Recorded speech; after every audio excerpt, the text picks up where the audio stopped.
그리스도인이요가 5과씩 25개, 그리스도인이요 25과이죠. 그리스도인이요 가운데 첫 번째가 창조와 그리스도인. 이 창조 신학이 너무너무 중요합니다. 도미노처럼 그 창조 신학 그 아무것도 아닌 것 같아요. 뭐 예수 믿으면 되고 구원받으면 되지 창조 신학이 뭐 중요합니까? 그런데 사단이 그래 뭐 예수 믿어라, 예수도 믿고 동성애도 하자 그러면서 한쪽을 건들기 시작했습니다. 뭐 동성애자들이 불쌍히 여길 수 있죠, 그죠? 그들도 연약하고. 그러나 동성애가 왜 기독교가 극렬하게 반대하냐면 그것이 사단의 전술임을 깨닫기 때문이죠. 왜 하나님 당신이 다 하냐? 왜 당신이 뭔데 남자와 여자로 정하냐? 내가 태어나보니까 남자네? 나 여자 할래.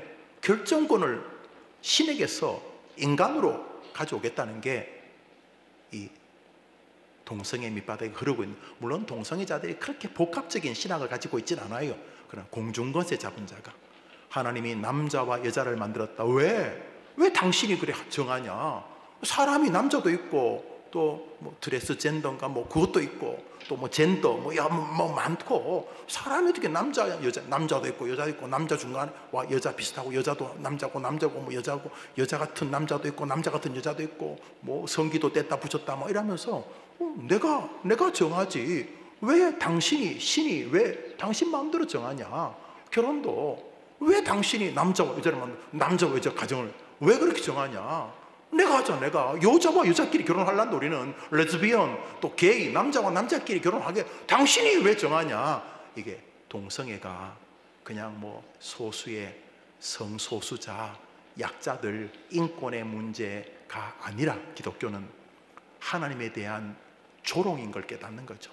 창조신학에 대한 야유인 거죠. 그래서 기독교가 극렬하게 우리가 예수님 외에 구원의 길이 없는 것처럼 하나님께서 만드신 창조의 섭리를 그대로 존중하기 때문에 뭐 유생들도 성균관도 왜 가만히 있는지 모르겠는데 기독교가 그렇게 그 성균관 그쪽 분들은 뭐 동성동본 결혼 이런 거는 뭐 사가 쓰고 나오셔서 막 데모 비슷하게 하시던데 그보다 훨씬 더 심각한 이 동성애 사상에 대해서는 거의 기독교인들이 아스팔트에서 저항을 하죠.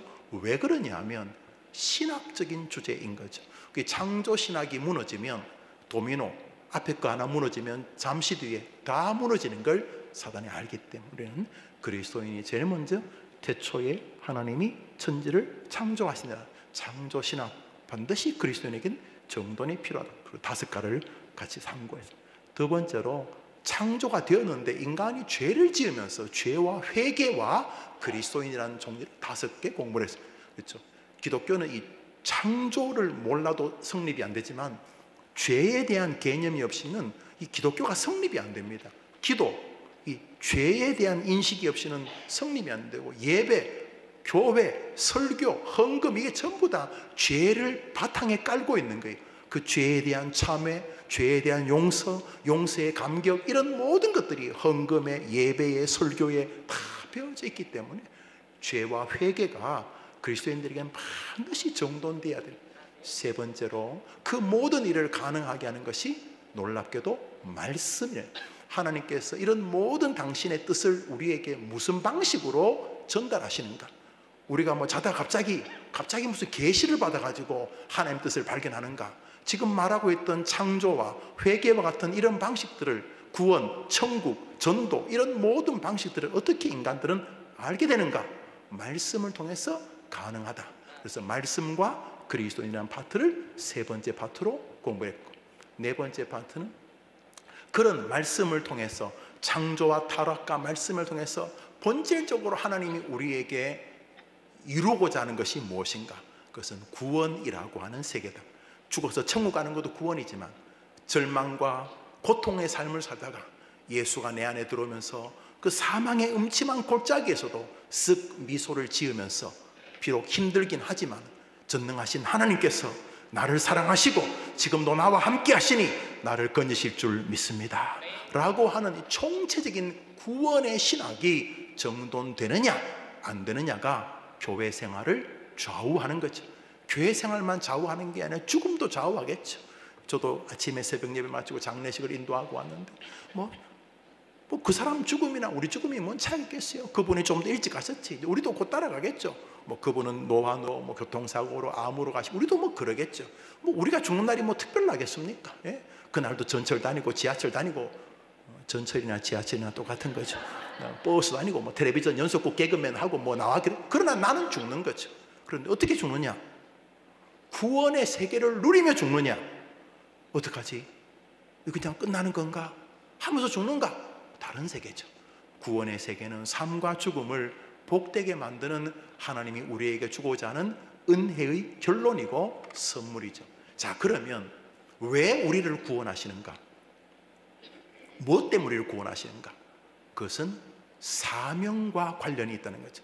만일 사명과 관련이 없다면 진짜 우리는 예수 믿고 하루라도 더 이 땅에 사는 게 정말 어색하기 짝이 없습니다. 주님의 목적이 우리의 구원이라면 그냥 천국으로 데려가셔야죠.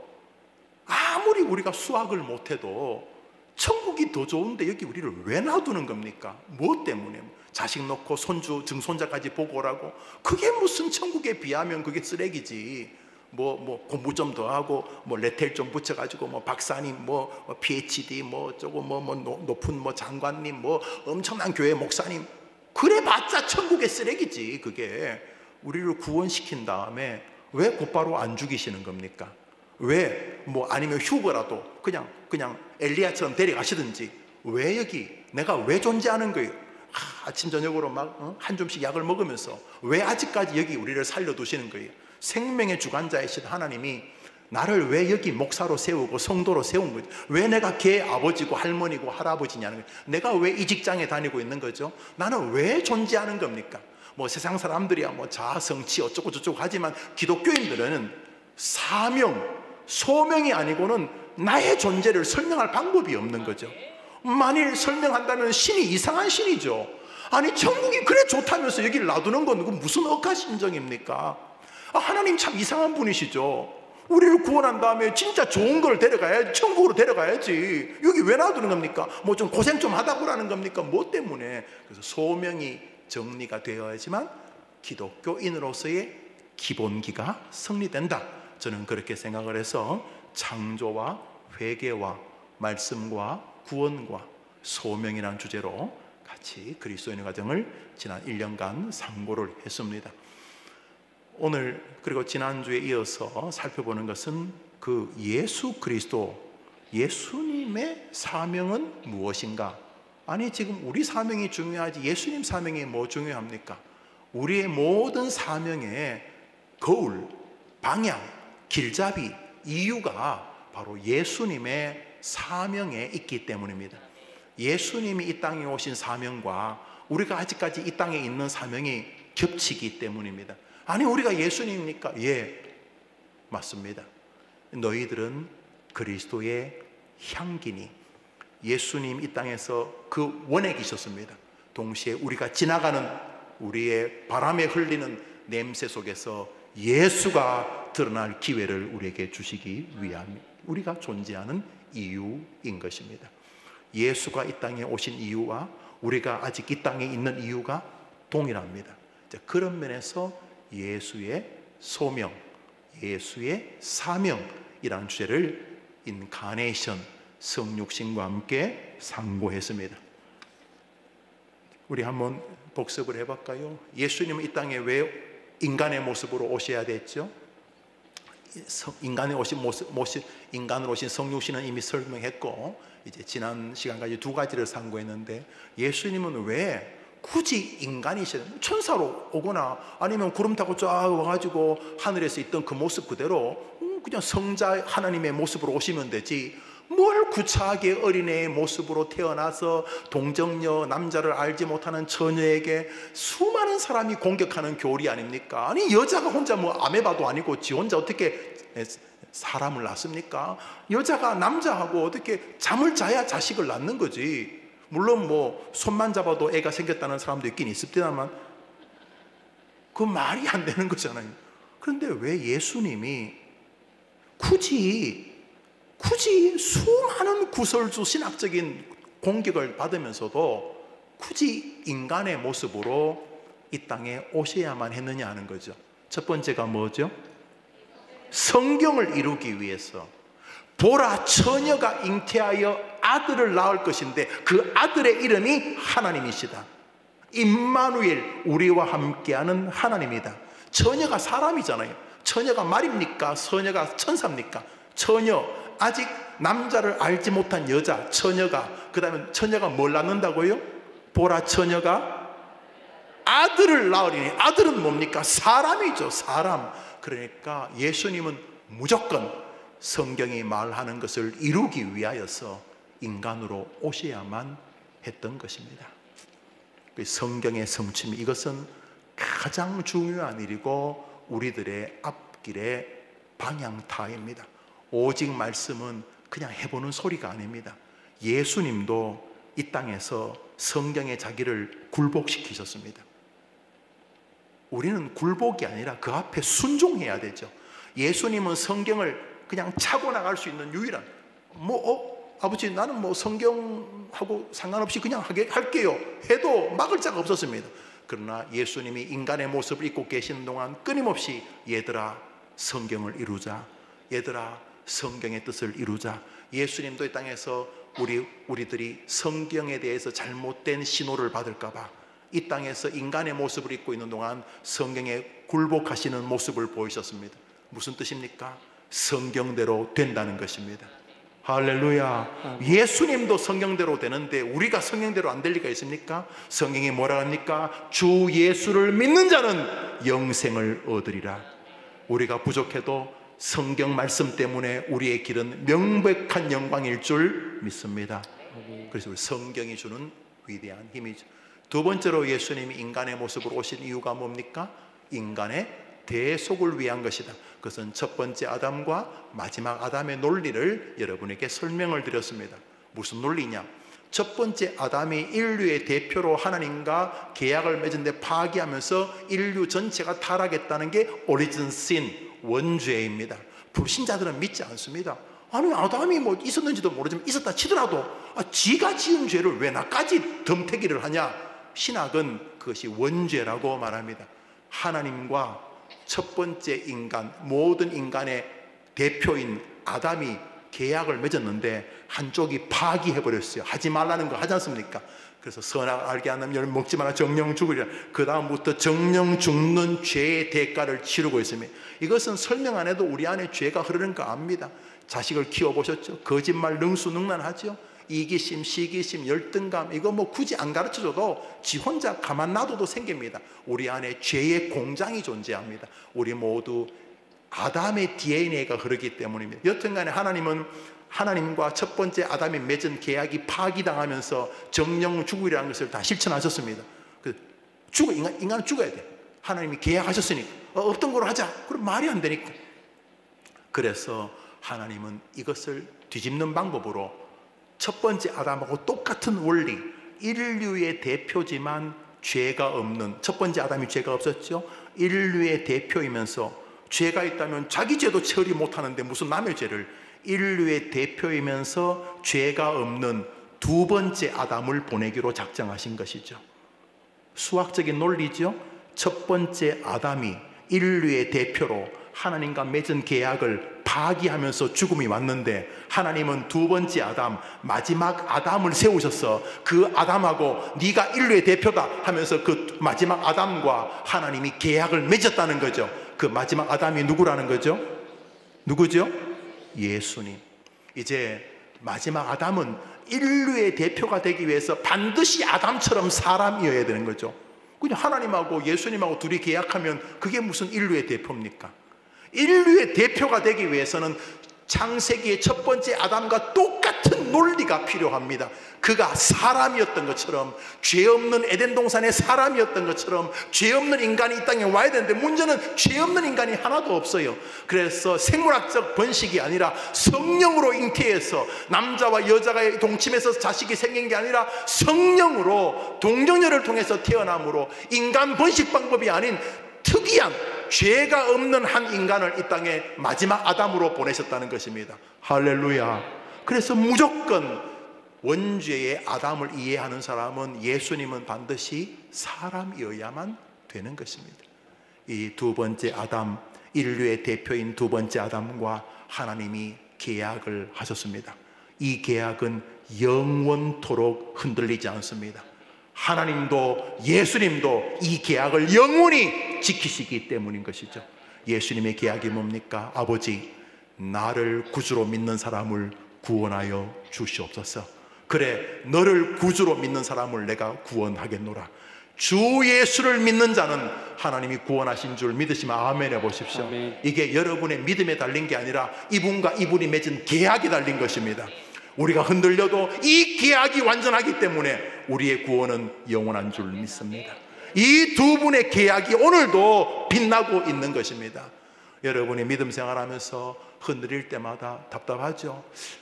내가 명색이 목사인데 집사인데 장로인데 왜 아직도 나는 이 모양 이 꼴인지 그런 거 느끼지 않습니까? 그때마다 침체할 수 있죠. 그때 기억하셔야 됩니다. 나를 봐서는 길이 없습니다. 그때마다 하나님, 내 믿음이란 게 이 정도입니다. 그렇지만 내 믿음이 내 신앙이나 나의 교회 생활의 경륜에 다르지 않고 나의 구원이 하나님과 예수님 맺은 언약에 달렸으니 감사합니다. 아멘. 라고 고백하게 되는 줄 믿습니다. 아멘. 그래서 예수님은 사람이셔야만 했습니다. 그는 마지막 아담으로 이 땅에 오셔야만 했기 때문입니다. 세 번째로 4페이지입니다. 왜 하나님이 인간이 되셨는가? 하나님의 사랑 때문이다. 그리스도께서 사람의 모습으로 이 땅에 오신 또 하나의 이유는 하나님의 사랑의 실현 때문입니다. 줄을 쭉 끊어 보시죠. 요한복음 3장 16절 읽읍시다. 시작. 하나님이 세상을 이처럼 사랑하사 독생자를 주셨으니 이는 그를 믿는 자마다 멸망하지 않고 영생을 얻게 하려 하심이라. 하나님이 예수님을 주신 이유가 뭐라고요? 하나님이 예수님을 왜 주셨어요? 하나님이 세상을 이처럼, 하나님이 예수님을 왜 주셨어요? 인간을 사랑하셨어. 세상에서 제일 유명한 성경 구절이잖아요. 존 3장 16절, 요한복음 3장 16절.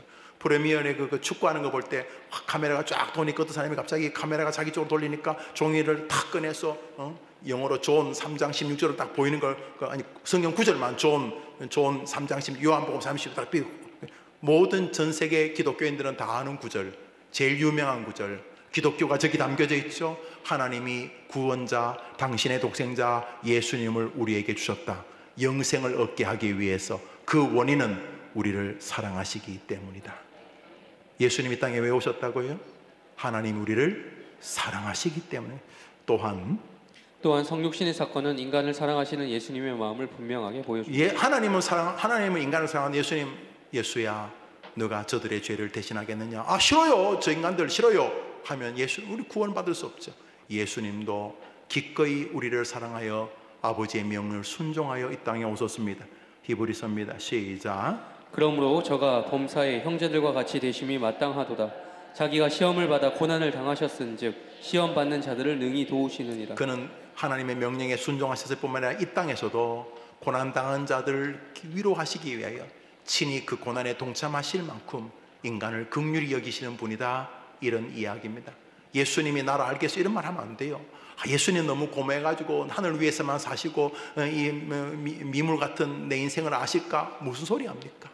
예수님이 이 땅에 오셔서 할 필요도 없어 보이는데 모든 조롱과 수치와 야유, 믿었던 제자에게 배신당함, 온갖 수치를 다 겪으셨습니다. 왜요? 고난당하는 우리들을 격려하기 위하여. 지치고 힘들 때마다 나는 전능자지만 네 마음 안다. 자식 때문에 괴로워하고 젊을 때 믿었던 친구한테 배신당해 괴로워하고 내가 네 마음 안다. 우리 예수님은 우리를 능히 위로할 우리의 사랑의 구주인 줄 믿습니다. 아멘. 예수님이 땅에 오신 것은 하나님의 사랑과 예수님의 사랑 때문이었습니다. 이 말씀 안에는 우리를 사랑하여 치르신 희생이 담겨 있습니다. 예수님이 이 땅에 계시면서 자신이 이 땅에 오신 이유가 사랑 때문이라는 것을 자주 말씀하셨습니다. 요한복음 13장입니다. 시작. 내가 너희를 사랑한 것 같이 너희도 서로 사랑하라. 예수님 당당하죠. 내가 너희를 사랑한 것처럼 이라고 말하면서 자신 있게 말씀하셨습니다. 나는 너희들 별로 안 사랑한다, 그냥 어쩔 수 없이 하나님 명령 순종하는 거지, 이렇게 말씀하시는 게 아니라 내가 너희를 사랑한 것처럼 너희도 제발 해림교회에서 사랑하려고 몸부림치다가 죽어라, 몸부림치다가 하늘에서 만나자, 이렇게 말씀하시면서 뭐라 그래요? 내가 너희를 사랑한 것처럼, 이렇게 말씀하고 계시는 것이죠. 신조도 그리스도께서 사람이셔야 하는 중요한 이유가 사랑 때문이라고 기록합니다. 신조도 그리스도께서 사람, 아니 그냥 하늘에서 그냥 나 전능하다 그러면서 성자 하나님의 능력으로 뭘 하면 될 것 같은데 왜 이렇게 구차스럽게 인간의 모습으로 오셔야만 했는가? 그것은 성경의 성취와 인간의 대속의 구원의 원리 때문이지만, 세 번째로 바로 그분의 인간을 향한 사랑 때문이었다는 것이죠. 신조입니다. 웨스트민스터 대의리 문답 39번입니다. 왜 중보자가 반드시 사람이어야 하는가? 시작. 중보자가 사람이어야 하는 것은 우리의 성품을 붙들어 주시고 율법을 순종하시고 우리의 성품을 입고 우리를 위해 고난을 받으시고 대신 간구하시며 우리의 연약을 체휼하시기 위함이었다. 그리하여 우리로 하여금 양자의 명분을 받고 위로를 받으며 보좌 앞에 담대히 나아가게 하시기 위함이었다. 이걸 줄이면은 사랑하셨어. 우리를 사랑하셔서 우리의 신앙과 우리의 삶과 하늘과 땅의 모든 것을 충족시키기 위해서 예수님은 사람으로 오셔야만 했다라는 내용입니다.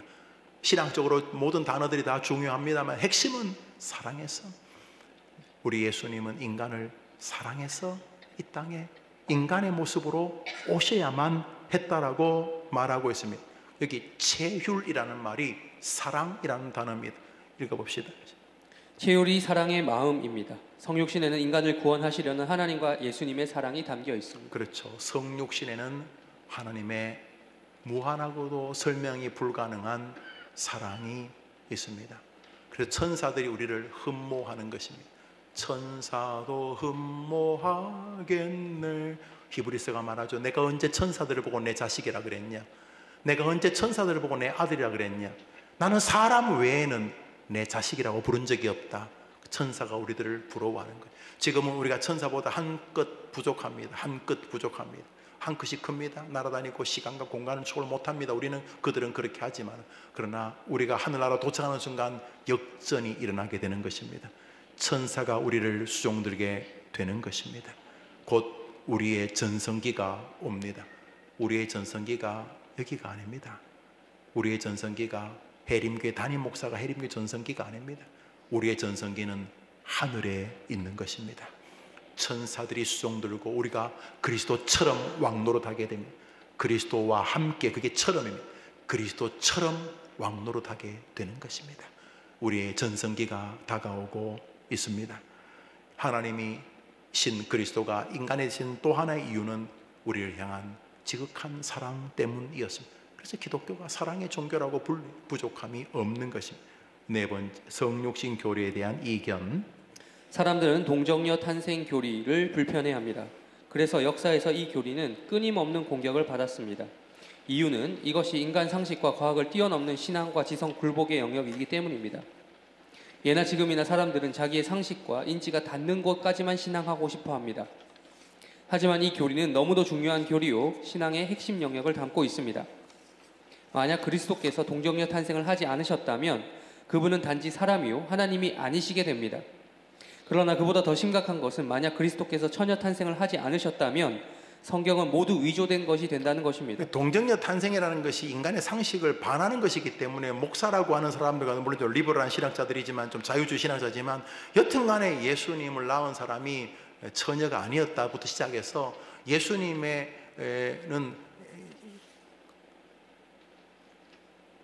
성령으로 잉태된 신비적인 게 아니라 그냥 누군가의 자식인데 하나님께서 예수에게 그런 신적인 능력을 부여하셨다, 그렇게 설명하면 될 걸 굳이 동정녀까지 설명해가지고 굳이 젊은 사람들 받아들이지도 않을 텐데, 아니 그냥 예수님이 뭐 어떤 남자랑 마리아 사이에 태어났다 그래도 그래서 우리를 왜 죽으셨다 그러면 될 건데, 뭐 하려고 예수님이 동정녀에게 태어났다는 이 닥트린 오브 버진 벌스, 동정녀 처녀에게서 태어난 이 교리를 왜 복잡하게 하냐? 그냥 예수님도 그냥 뭐 남자고 여자 사이에 어떤 사람이 태어났는데 하나님이 네가 예수해라 그래서 그랬다, 그렇지, 우리의 죄를 왜 죽으셨다 그러면 될 건데 왜 이렇게 복잡하게 하느냐, 이렇게 말하는 사람은 상식적으로 기독교를 설명하는 사람이고, 신앙 고백에서 동정녀 마리아에게 나시고라고 이 동정녀 탄생을 신앙으로 고백하는 우리 개혁교회 사람들에게는 동정녀 탄생이 기독교 전체를 붙드는 교리 중에 하나로 인지하기 때문에 그것을 그렇게 바보처럼 상식에 합당한 쪽으로 다른 사람들을 설득하기 좋다고 말할 수가 없는 것입니다. 만일 그렇다면 모든 것이 다 엉망이 되기 때문에 가장 중요한 것은 성경을 조롱하는 결과를 낳는 것이죠. 자기들은 성경을 조금 상식적으로 많은 사람들이 이해하게 동정녀는 아니고 예수님이 어떤 남자하고 마리아한테 태어났는데 하나님이 그 예수님을 메시아로 인정하신 거야, 이러면 다 해결된다는 거죠. 그렇지만 그들은 바보 같은 성경 전체의 주제를 훼손한 어리석은 것이죠. 이사야 7장 읽어봅시다. 시작. 그러므로 주께서 친히 징조를 너희에게 주실 것이라. 보라, 처녀가 잉태하여 한 아들을 낳을 것이요 그의 이름을 임마누엘이라 하리라. 그 세상 사람들에게 동정녀라는 방식이 과학적이 아니기 때문에 굳이 과학적으로 갖다 붙여서 예수님이 동정녀가 아니고 그냥 어떤 남자하고 마리아하고 사이 태어난 거야, 이렇게 자기는 좋은 마음으로 불신자들에게도 설명이 가능하게 한다면 우선 이 이사야서는 거짓이 되는 거죠. 무엇보다 마태복음에 나오는, 누가복음에 나오는 마리아의 고백은 엉망이 됩니다. 읽어봅시다. 사람들의 동정녀 탄생의 부정에는 과학을 넘어 성경에 대한 교묘한 도전이 있습니다. 신약 성경의 일부분입니다. 누가복음 1장입니다. 시작. 마리아가 천사에게 말하되 나는 남자를 알지 못하니 어찌 이 일이 있으리이까. 동정녀 탄생이라는 것이 좀 머리가 복잡하고 굳이 그냥 처녀가 애 낳았다고 왜 기독교는 그렇게 좀 그냥 상식적으로 그냥 정상적으로 두 남자와 여자 사이 태어났는데 하나님이 그 사람을 메시아로 했다 그러면 쉬울 낀데 뭘 자꾸 동정녀 그렇게 복잡하고 비과학적으로 말하냐. 그냥 하나님이 진화를 통해서 했다 그러면 다 이해하기 좋을 텐데 굳이 태초에 자꾸 창조 그렇게 좀 이렇게 불신자들도 이렇게 좀 받아들일 수 있도록 상식적으로 말하면 얼마나 좋겠느냐. 그러면 이 누가복음의 성경은요, 어떻게 이거 빼버릴까요? 마리아가 성령께서 천사를 통해 너가 아기를 낳을 거다 그럴 때 저는 남자하고 동침한 적이 없는데요. 그럼 이 구절은 어떻게 합니까? 이것도 빼버릴까요? 그러니까 불신자들에게 상식으로 접근하기 위해서 성경에 나오는 모든 인간의 상식이라고 하는 조잡스럽게 짝이 없는 하나님 앞에서는 그 쓰레기 같은 인간의 논리를 주장하기 위해서 성경을 훼손하거나 선택적으로 차용하면 되겠습니까? 그런 면에서 상식 운운하는 것은 하나님의 성경을 조롱하는 사단의 전술의 한 방향일 수도 있다는 것을 우리가 아주 알아야 됩니다. 기독교가 굳이 비상식으로 놀 필요는 없지만은 너무 상식적으로 놀지 않아요? 기독교가 사실 상식이 몇 가지나 됩니까? 천지 창조는 상식입니까? 2000년 전에 갈보리 언덕에서 강도 사이에 죽은 예수가 내 죄를 대신해 죽었다는 건 그건 상식입니까? 알지도 못하는 아담이 지은 죄가 나한테 원죄라고 그 말은 됩니까? 여러분, 기독교에 사실 상식이 통용되는 게 몇 가지나 됩니까? 하도 비상식적이고 아니 비상식이라보다 하도 몰상식적인 기독교인이라 사람도 있어서 그렇긴 합니다만 한번 자세히 생각해 보십시오. 여러분의 믿음 속에서 상식이 몇 가지나 됩니까? 중요한 것은 다 초상식일 텐데요, 초월적인 상식일 텐데요, 그렇지 않습니까? 여기서 기도하면 하나님이 응답하신다고 믿으면 아멘 해보십시오. 아멘. 여러분, 어떻게 아멘이라고 그럽니까? 여러분이나 제가 대단한 인간인데 우리가 기도한다고 하나님이 응답하십니까? 그러나 성경에서 구하라 그리하면 응답하시겠다고 약속하셨으니 응답하실 줄 믿습니다. 아멘. 그래서 우리는 성경에서 이 성경을 훼손하면 다 죽는 것입니다. 마리아가 자신의 임신을 비정상적으로 인지했다는 성경입니다. 이처럼 동정녀 탄생의 기록은 구약만이 아니라 신약에서도 널리 발견됩니다. 마태복음 1장 읽어봅시다. 긴 본문이 읽어봅시다. 시작. 예수 그리스도의 나심은 이러하니라. 그의 어머니 마리아가 요셉과 약혼하고 동거하기 전에 성령으로 잉태된 것이 나타났더니 그의 남편 요셉은 의로운 사람이라 그를 드러내지 아니하고 가만히 끊고자 하여 이 일을 생각할 때에 주의 사자가 현몽하여 이르되 다윗의 자손 요셉아, 내 아내 마리아 데려오기를 무서워하지 말라. 그에게 잉태된 자는 성령으로 된 것이라. 아들을 낳으리니 이름을 예수라 하라. 이는 그가 자기 백성을 그들의 죄에서 구원할 자이심이라 하니라. 예, 여기까지만 하겠습니다. 여기 지금 뭐 요셉도 등장하고 마리아도 등장하고 천사도 등장하고 하나님도 등장하는데 그 인간의 상식이라고 하는 하나님 앞에서 조잡스럽게 짝이 없는 논리를 세우기 위해서 이 성경을 다 버리자는 뜻입니까? 그렇습니까? 그래도 불신자에게 상식으로 접근하는 게 중요하니까 그러면 이 성경은 어떻게 할까요? 이게 다 거짓말입니까? 요셉도 거짓말이고 마리아도 거짓말이고 성령님도 거짓말이고 천사도 거짓말이고 마태도 거짓말이고 다 거짓말입니까? 그래서 우리는 예수님이 인간이셔야 될 이유가 성경의 진리 때문이라는 사실을 1차적으로 기억해야 하는 것입니다. 한번 더 합시다. 오직 성경, 오직 성경, 오직 말씀. 오직 말씀. 언제나 교회가 문제가 있으면 돌아갈 고향이 바로 그것입니다. 종교개혁이 뭡니까?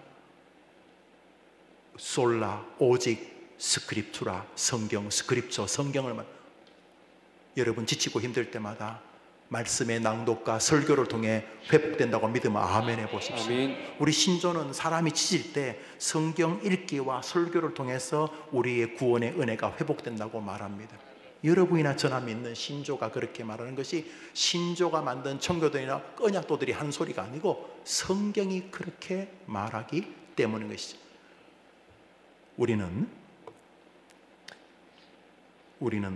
우리는 성경을 이 신앙의 유일한 규범과 진리로 믿기에 예수 그리스도가 육신이 되어 이 땅에 오신 것을 믿습니다.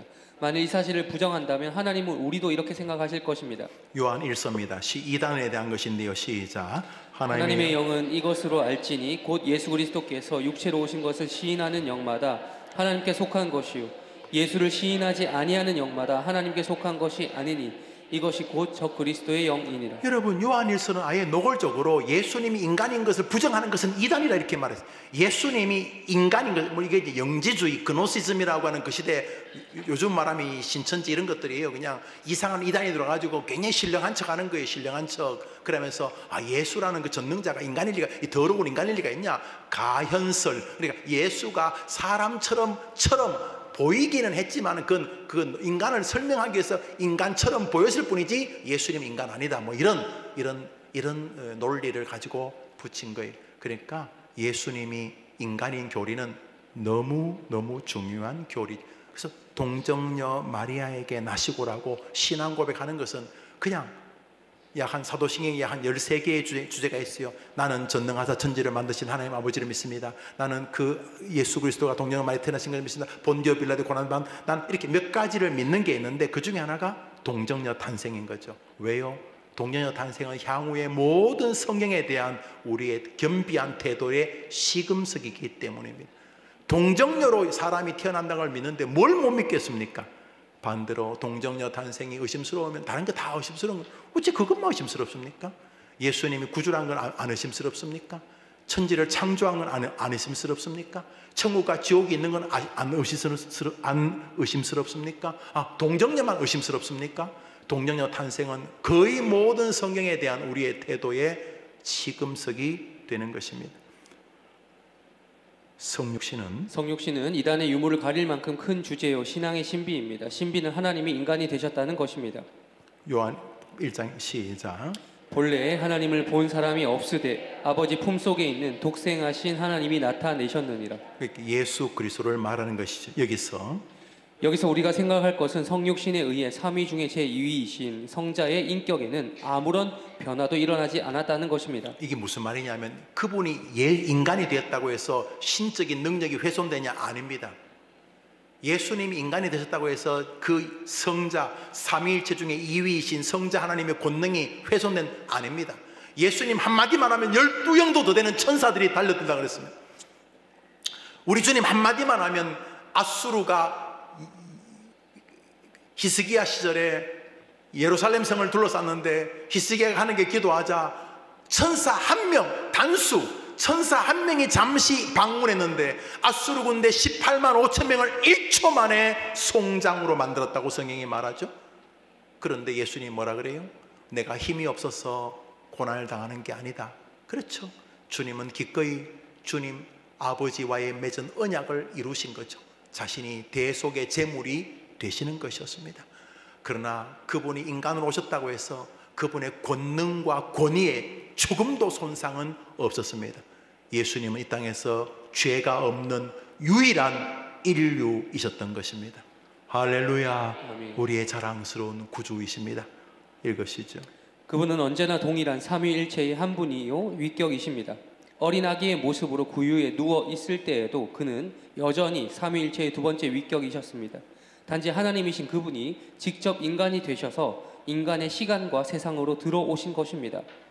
직접 인간의 본성을 취하시고 아기로 태어나셨고 인간으로서 생활하셨으며 죄 있는 인간의 모양으로 나타나셨습니다. 여전히 그분은 전능자이십니다. 단지 우리의 구원을 위하여, 성경의 성취를 위하여, 우리를 향한 사랑 때문에 인카네이션, 성육신을 입으신 것입니다. 로마서 8장입니다. 시작. 그러므로 이제 그리스도 예수 안에 있는 자에게는 결코 정죄함이 없나니 이는 그리스도 예수 안에 있는 생명의 성령의 법이 죄와 사망의 법에서 너를 해방하였음이라.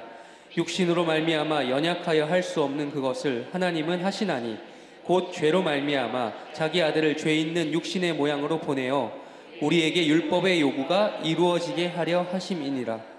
좋은, 너무도 아름다운 구절이죠. 하나님이 예수를 강제로 보냈다는 거죠. 로마서의 표현법이죠. 우리를 구원하시기 위하여서 이 땅에 그는 죄 없는 인간으로 오셨습니다. 예수님이 사람입니다.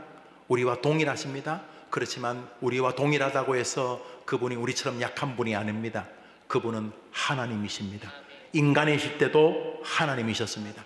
그 하나님의 전능함을 그대로 다 가지고 계셨습니다. 무리를 걸으셨고 죽은 자를 살리셨습니다. 그럼에도 불구하고 기꺼이 십자가에 죽어주셨습니다. 우리의 제물이 되기 위함이셨습니다. 그분의 자기 비하라고 하는 신학이, 여러분 적어보시죠. 그리스도의 자기 비하. 비하 알죠? 비하. 겸손을 넘어서 자기를 수치스러운 자리. 우리 주님은 그럴 이유가 없어요. 한마디만 하면 본디오 빌라도 그냥 그 순간 가루가 됐을 것입니다. 우리 주님 한마디만 하면 지구가 끝이 났을 것입니다. 그런데 주님은 기꺼이 수치와 조롱을 다 당하셨습니다. 권능이 있으신데도 불구하고 이유는 우리를 구원하는 제물이 되시기 위함이셨던 것입니다. 할렐루야. 아멘. 그분이 우리를 사랑하십니다. 살아볼 만하고 죽어볼 만한 줄 믿습니다. 전능하신 하나님이 죄의 삭슨 사망이라는 율법의 요구를 그리스도라는 인류 대표의 사망과 부활로 해결하시고 인간의 완전한 구원을 이루신 것입니다. 이것이 성육신의 영광인 것입니다. 다섯 번째, 성육신 교리의 지향점과 그리스도의 사명, 그리고 우리의 삶. 여기 이제 결론이 되겠죠. 다음 공가로 이어지게 됐습니다. 읽으시죠. 성육신의 교리는 신비입니다. 죄는 그 대가로 죽음을 요구합니다. 그래서 많은 제물이 인간의 죄 때문에 죽은 것입니다. 여러분 레위기를 읽어보거나 구약을 읽어보시면 제물의 신앙을 잘 아실 것이죠. 로마서 6장 읽읍시다. 시작. 죄의 삭슨 사망. 그러니까 짐승들이 죽은 것이죠. 그게 제사입니다. 하나님은 당신이 친히 인간을 위한 완전한 제물이 되기로 작정하셨습니다. 그러나 하나님은 죽지 않습니다. 그래서 구세주는 죽을 수 있기 위해서도 인간이 되셔야 했습니다. 여러분 줄을 꺼나 보시죠. 이런 것은 오웬 같은 청교도들이 잘 정리했습니다. 이것은 중요한 진리이기도 하지만 곁다리죠. 예수님이 인간이 되신 이유는 죽기 위해서라는 거예요. 왜냐하면 하나님이 안 죽으니까.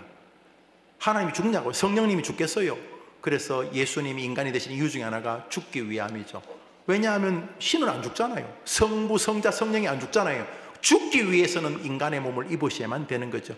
참 아름다운 교리죠. 사랑이죠. 그것이 성경이 예고한 하나님이 우리 가운데 거하시는 임마누엘의 교리요 하나님이 인간이 된 성육신 교리입니다. 우리 마태복음 읽은 것으로 하겠습니다. 인간이 인간의 대표가 되어 죄의 대가를 영원히 지불하기 위해서 그 인간 구세주는 또한 하나님이어야 합니다.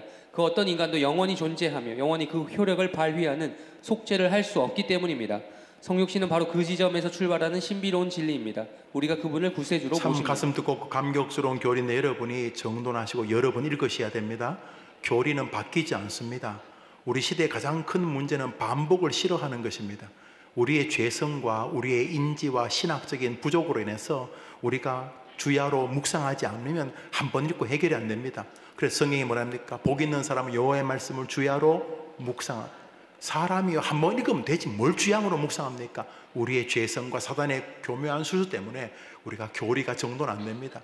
그러나 그리스도인의 교리 25개만, 물론 이제 100개가 75개가 더 있습니다만 25개만 정리되어도 우리가 그나마 이단들의 장난감은 안 되겠죠. 그리고 내가 어디서 문제가 발생했는지, 내 구원관이 뭐가 문제인지, 내가 왜 사람을 이렇게 함부로 대하는 건지 우리가 그리스도인의 가정만 해도 정리가 되는 거죠. 그리고 죽음이 미지의 세계이긴 맞죠.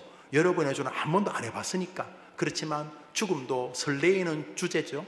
주님께서 죽음을 통해 우리의 구원을 성취하시기 때문에, 그 마치 내가 백화점 갔는데 좋은 거는 다 2층에 있대. 그럼 1층에서 2층까지 어떻게 가요? 보통 엘리베이터나 에스컬레이터 타겠죠. 그렇죠. 그 에스컬레이터 이름이 죽음이에요.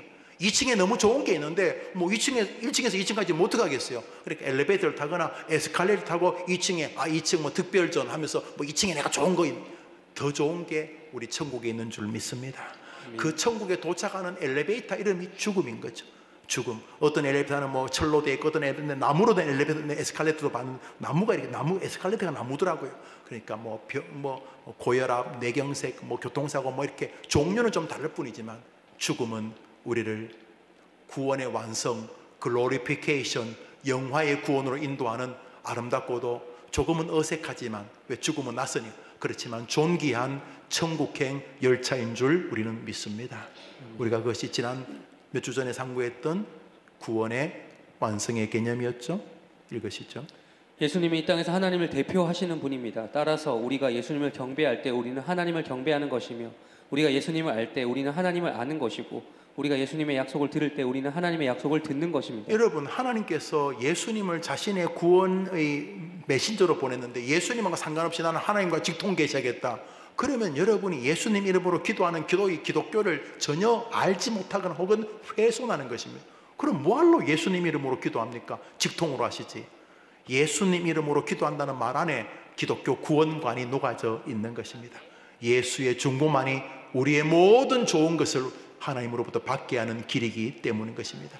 하나님과 사람 사이에, 하나님과 우리 사이를 연결하는 중보자는 오직 한 분, 예수님밖에 없는 것입니다. 구원이든 기도 응답이든 무엇이든 간에 예수 안에서만 이루어지는 것이 신앙인 것입니다. 동시에 그리스도는 하늘에서 우리를 대표하시는 분입니다. 지금 무슨 논리냐면, 예수님은 하나님을 대표하는 분이며 동시에 예수님은 또 누구를 대표한다고요? 우리 아버지 하나님을 대표해서 이 땅에 오신 예수님, 우리에게 하나님 뜻을 알려주셨죠. 내가 죽는 것이 너희의 구원의 길이다. 그리고 예수님은 동시에 하나님을 향해서 우리의 중보자가 됩니다. 아버지, 저 해림교회 저 성도들, 저 모지랭이들, 저 무족한 인간들, 그렇지만 나를 믿으니까 아버지께서 나를 보시고 해림교회 성도들을 구원하여 주옵소서. 그래서 예수님은 하나님의 대리자로 인간을 향해 있지만 동시에 예수님은 우리의 대표자로 하나님을 향해 있는 중보자이신 것입니다. 우리의 구원이 흔들린다고요? 어떻게 해요? 예수님의 효력이 부족하다는 겁니까? 여러분이 넘어지고 엎어지는 거 이해하지만 우리의 구원이 여러분에게 달리지 않았어요. 우리의 구원은 우리의 중보자 그분에게 달려있는 것이죠. 할렐루야. 아멘. 그 사랑이 우리를 붙잡고 강권하고 감격하게 하는 거죠. 읽어보시죠. 따라서 우리가 예수님을 사랑할 때 그분은 하늘에서 하나님께 중보하시며 우리를 대변하시며 우리를 보호하십니다. 그러기에 우리가 예수님을 의지하는 것은 하나님께로 든든한 우군과 동행하며 나아가는 것입니다. 그리스도가 우리를 사랑하시는 완전한 제사장이시기 때문입니다. 함께 공부한 신조의 의미가 그것입니다. 대의문답 44번입니다. 그리스도께서 어떻게 제사장의 직분을 행하시는가? 시작. 그리스도께서 제사장의 직분을 행하시는 것은 단번에 자기를 완전한 제물로 하나님께 드려 그 백성의 죄 대신 화목 제물이 되시고 또 저희를 위하여 항상 간구하시는 것이다. 예수님의 이 사역이 실패했겠냐? 아무리 믿음이 없는 사람도 예수님의 이 사역이 실패했다고 말할 수는 없을 것입니다. 우리의 구원이 왜 든든하냐 하면 우리의 노력과 신앙에 달리지 않고 이분의 중보의 능력에 달려있기 때문인 것입니다. 우리의 구원은 바로 이 진리 앞에 우리를 세우는 것입니다. 내가 아무리 흔들려도 예수가 나의 구주라는 사실은 변함이 없는 줄 믿습니다. 그런데 여러분의 구원이, 여러분의 믿음이 있으면 구원받고 여러분의 믿음이 없으면 구원 안 받는, 여러분의 구원이 자꾸 여러분에게 달려있으면 이 조변석게 할 겁니다. 여러분 넘어지고 엎어질 겁니다. 신조가 그걸 말하고 있죠. 그렇지만 우리의 구원은 내게 있는 것이 아니요 하나님과 예수님 맺은 언약에 있기 때문에 예수님 때문에 우리의 구원은 영원히 안전한 줄 믿는 것입니다. 할렐루야. 우리는 너무너무 대단한 사람들이 아닐 수가 없습니다. 성육신 교리에는 자기를 제물로 드려 인간을 구원하시고자 하는 예수님의 마음이 담겨 있습니다. 인간을 구원하는 일, 바로 성육신 교리의 지향점이며 이 땅에 오신 예수님의 바로 이게 사명입니다. 예수님이 도대체 왜 이 땅에 오셨는가? 인간을 구원하는 일을 하기 위하여 오셨습니다. 할렐루야. 아멘. 예수님이 이 땅에 오신 이유가 뭡니까? 나 대단한 사람이다 알리러 오셨습니까? 예수님이 하신 모든 일의 최종 결론이 뭡니까? 우리를 구원하는 사명 때문이신 것입니다. 누가복음 19장입니다. 시작. 인자가 온 것은 잃어버린 자를 찾아 구원하려 함이라. 이것은 향후에 여러분과 저의 이 땅이 존재하는 이유와 맥을 같이 합니다. 이 성육신의 교리와 영혼 구원에 대한 예수님의 자기 인식은 그분을 그 구세주로 믿는 우리에게 같은 사명이 있다는 사실을 예고합니다. 이게 이제 핵심이죠. 우리가 지금 존재하는 이유는 예수님이 이 땅에 오신 사명의 연장선에 있기 때문입니다. 요한복음 15장입니다. 시작. 내 계명은 곧 내가 너희를 사랑한 것 같이 너희도 서로 사랑하라 하는 이것이니라. 예수님이 우리를 사랑한 것은 십자가에 죽은 것도 맞지만 예수님을 사랑한 것은 뭡니까? 우리에게 구원의 진리를 알려주신 것입니다. 할렐루야. 아멘. 그러면 우리가 예수님이 우리를 사랑해서 구원의 진리를 알려준 것처럼 우리도 다른 사람들에게 뭘 해야 됩니까? 구원의 진리를 알려주는 일이 우리의 사명인 것입니다. 그래서 이 사명이 예수님의 유언이셨습니다. 예수님의 영원 사랑을 우리에게 요청하시는 것입니다. 바로 구원 사역입니다. 그것은 예수님의 승천시 자신의 제자들에게 남기신 유언에서 명백히 드러납니다. 마태복음 28장 마지막 정의 마태복음 마지막 구절이죠. 시작. 예수께서 나와 말씀하여 이르시되 하늘과 땅의 모든 권세를 내게 주셨으니 그러므로 너희는 가서 모든 민족을 제자로 삼아 아버지와 아들과 성령의 이름으로 세례를 베풀고 내가 너희에게 분부한 모든 것을 가르쳐 지키게 하라. 볼지어다 내가 세상 끝날까지 너희와 항상 함께 있으리라. 저 말을 줄이면 무엇입니까? 저 말을 줄이면 땅끝까지 이르러 내 증인이 되라. 뭡니까? 예수만이 구원의 길이라고 말해주라 이 말 아닙니까? 할렐루야. 아멘. 우리가 존재하는 이유가 뭐라고요? 예수님 사명과 똑같습니다. 예수님 이 땅에 왜 왔다고? 인자는 사람을 구원하기 위해 오셨다 그랬죠. 우리의 사명은요 바로 이것입니다. 여러분이나 제가 존재하는 이유가 바로 이것 때문입니다. 이게 아니면 그 어떤 것도 기독교인들의 존재는 설명이 불가능합니다. 무슨 자아성취요. 자아성취해봐야 죄인이지. 우리가 하늘에 도착해야지. 진짜 완전한 하나님처럼 돼야지. 근데 여기 왜 존재하는 거예요? 그 전능하신 예수님 여기 왜 오신 거예요? 똑같은 사명입니다. 인류를 구원하기 위함인 것입니다. 목사도 집사님도 가정주부도 학교 선생님도 다 똑같은 직업을 가지고 있습니다. 복음을 전파하는 것입니다. 여기에 우리 그리스도인은 이 땅에 파송된 소명이 있습니다. 영혼 구원, 바로 그것이 성육신 교리의 지향점이요 우리를 향한 주님의 명령입니다. 영혼 구원, 그것이 예수님이 이 땅에 오신 사명의 이유였고 동시에 하늘에 가시면서 우리에게 맡긴 사명입니다. 이거 중요합니다. 여러분, 우리의 구주가, 우리의 주, 로드, 우리 주인이 이 땅에 왜 오셨다고요? 영혼을 구원하러 오셨습니다. 할렐루야. 아멘. 그리고 하늘로 올라가시면서 우리에게 뭘 맡기셨어요? 그 주인이? 마가복음 읽습니다. 마태복음 28장의 긴 구절을 마가복음은 15절 정도로 준비했고 19절은 제가 승천하셨다는 걸 기록해 놓은 걸 읽어봅시다. 시작. 또 이르시되 너희는 온 천하에 다니며 만민에게 복음을 전파하라. 주 예수께서 말씀을 마치신 후에 하늘로 올려지사 하나님 우편에 앉으시니라. 주님이 우리에게 마지막 남긴 유언을 마태와 마가는 뭐라고 말하죠? 복음을 전파. 여러분, 우리의 구주께서 이 땅에 오신 게 사람들에게 구원의 세계, 복음을 전하기 위하고 사람을 구원하기 위해 오셨고 하늘로 이제 그걸 다 마치고 하늘로 올라가시면서 우리에게 뭘 숙제로 남기셨어요? 너희는 온 천하에 다니며 만민에게. 우리가 살아있는 이유는 이걸 말 잘하는 신앙자들은 지상명령이라고 부릅니다. 그래서 기독교인들이 전도 안 하면 찝찝합니다.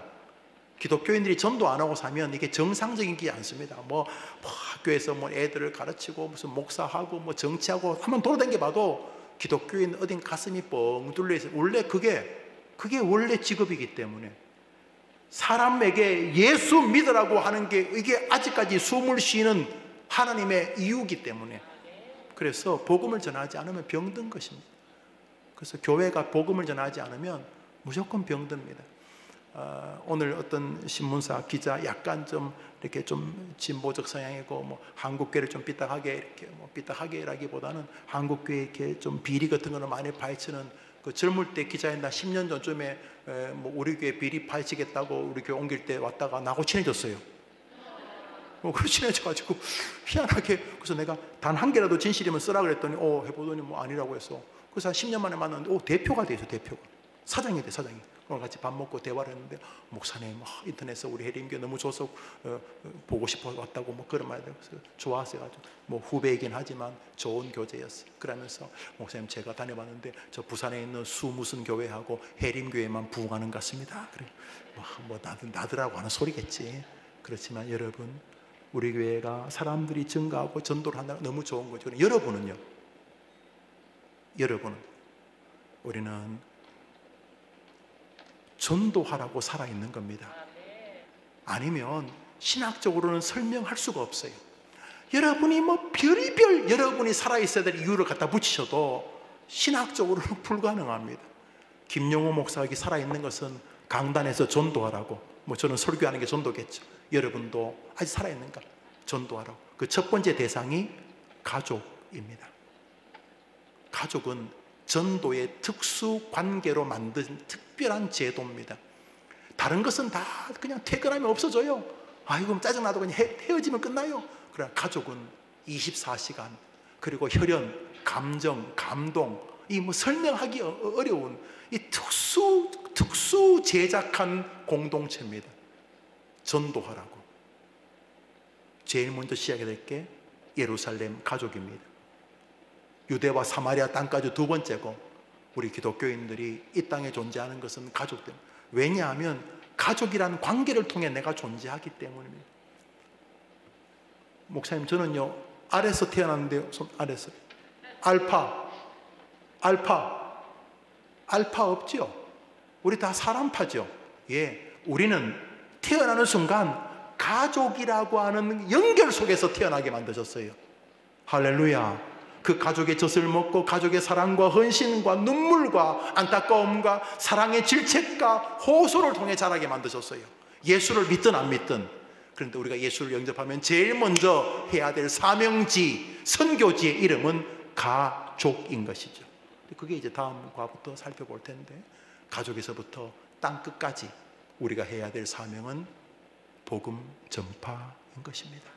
건강하시든 건강 안 하시든 나중에 이제 더 이상 뭐 건강할 때까지는 열심히 집에 계시다가 이제 더 이상 건강하기 어려우면 우리 해림교회 요양시설 뭐 가까운 시일 내나 될 것 같아. 벌써 좋은 일이 있던데 가까운 시일 우리 요양시설 거기서 만나.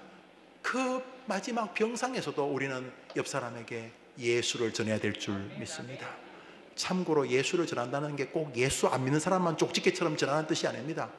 예수 믿는 사람에게도 복음 전하면 얼마나 힘이 됩니까? 낙심해 있던 집사님 장로님이 손주가 할아버지가 장로님인데 할아버지가 기도해 드릴까요? 그 손주가 고사리 손으로 할아버지 장로님 손잡고 기도하는 동안 하나님이 역사하실 수 있는 줄 믿습니다. 그러므로 땅끝까지 이르러 복음을 전파하라는 게 무슨 너는 예수 믿으니까 안 하고 너는 예수 안 믿으니까 이렇게 아니라 모든 사람에게 복음을 증거해야 될 책임이 있는 줄 믿습니다.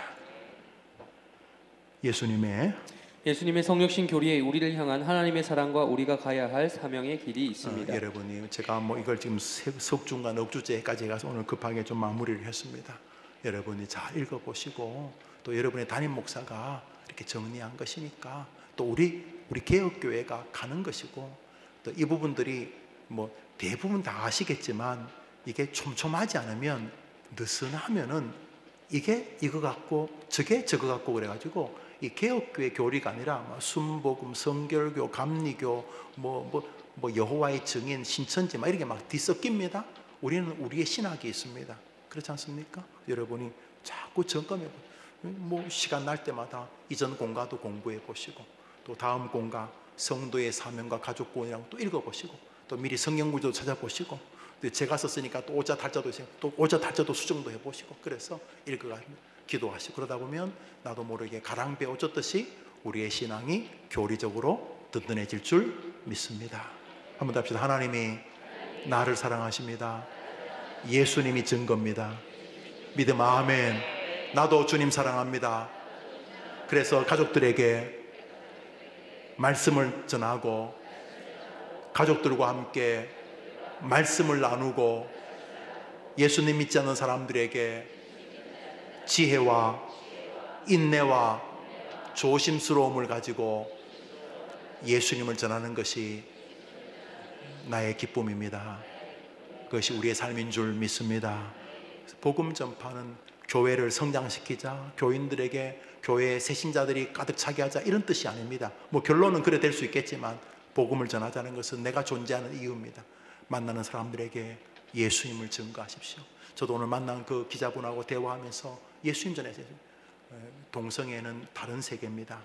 뭐 교회가 좀 부패하고 무슨 뭐 트렁크에 뭐 몇백억을 넣어 다니다가 뭐 목숨을 끊고 이런 거는 뭐 취재할 수 있는데, 형제요, 동성애는 다른 주제입니다. 동성애는 교리입니다. 목사님, 저희들이 그 부분은 좀 지혜가 부족했던 것 같습니다. 예, 동성애는 기자 한두 명이 쓸 주제가 아닙니다. 그것은 창조 신학의 문제이기 때문입니다. 그래서 교회는 동성애를 언급하는 순간 그 매체에 대해서 우호적일 수 없습니다. 목사님 충분히 이해됩니다. 형제가 또 지혜로우니까 더 좋은 길을 만들어 봅시다. 그렇게 했습니다. 잘했죠? 저도 복음을 전했어요. 예수님 말이 길이다, 성경만이 길이다. 예. 이번 한 주간 가족들에게, 여러분보다 믿음 좋은 할아버지, 할머니, 엄마, 아빠에게 날조하면서 은혜 받았던 거, 또 목사님 설교 들으면서 은혜 받았던 거, 또 기도하다가 말씀 속에서 교리가 정리되면서 은혜 받았던 거, 그런 거 나누십시오. 여러분보다 믿음 더 좋은 분들하고 예수님 이야기하십시오. 그때 느끼실 겁니다. 뭐요?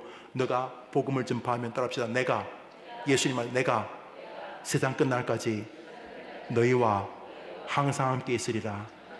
쓸데없는 정치 이야기, 밑도 끝도 없는 그런 이야기 하지 말고, 가족들과 부부와 가족들하고 예수 이야기하는 동안 여러분 느낄 것입니다. 예수님 약속하신 거, 네가 복음을 증거하면 내가 너와 항상 함께 있는 것을 느끼실 것입니다.